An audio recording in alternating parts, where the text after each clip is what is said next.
Faith is the requirement for every miracle.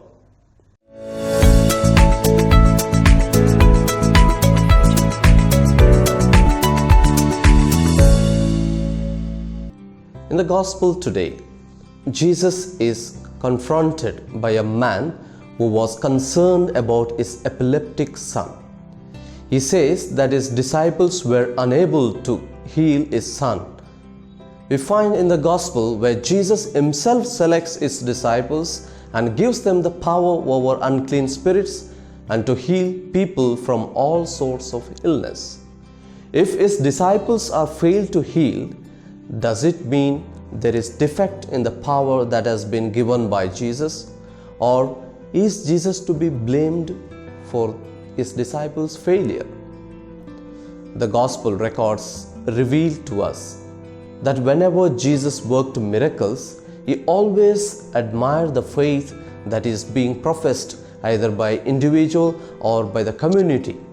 So also we read, Jesus could not perform many miracles in his own hometown because of their unbelief. Gospel of Matthew chapter 13 verse 58. Therefore we can somewhat conclude saying, faith is the requirement for every miracle. In other words, miracles are measured by the measure of our faith. In the case of Christ's disciples, the inability to heal the sick was the result of their lack of faith and not shortage in the authority that is given to them. Therefore, Jesus says, if only you had faith as a grain of mustard seed, you could tell that mountain to move from here to there, and the mountain would obey you. Gospel of Matthew chapter 17 verse 20.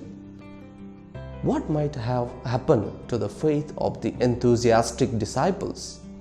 I am sure as they moved around the world performing according to the command of Jesus, they might have faced many rejections, doubts and disappointments. Besides, the interference of the scribes and the Pharisees with their knowledge on the law and the prophets might have surely caused them to doubt on the power they possessed. My dear brothers and sisters, the disciples of Jesus lacked in their faith to perform any miracle. Faith unites us with Christ who shares his authority. When we live in faith, we depend on God who is source of everything. We tell to ourselves that we are nothing without you. Through today's gospel, Jesus is once again reminding us to grow in faith, because through faith we can be rooted in Christ Jesus and can do any impossible thing.